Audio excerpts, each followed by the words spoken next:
পুলিশদের ঘৃণা করবে সাধারণ মানুষ, বিবেক সম্পন্ন বুদ্ধিজীবীরাও। আপনারা সবাই ভুলে যাবেন AK-47 মতো মারাত্মক অস্ত্র পাওয়া গিয়েছিল আসামিদের কাছে।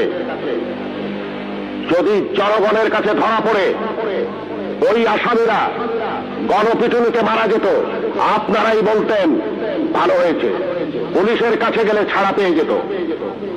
একটা কথা মনে রাখবেন, পুলিশ কখনো আসামি ছাড়ে না। আসামি ছাড়ার অধিকার শুধুমাত্র বিচার বিভাগের। বলুন তো, AK-47 মতো রাইফেল কেন এদেশে আসবে, যা শুধু যুদ্ধক্ষেত্রে ব্যবহৃত হবে? কেন AK-47 বাংলাদেশে আসছে? কিসের আলামত? 9 শুটার বন্দুক কেন TCBর মাধ্যমে হাজার হাজার বন্দুক সাধারণ মানুষের হাতে তুলে দেওয়া হচ্ছে? কেন? কে জবাব দেবে? এই 9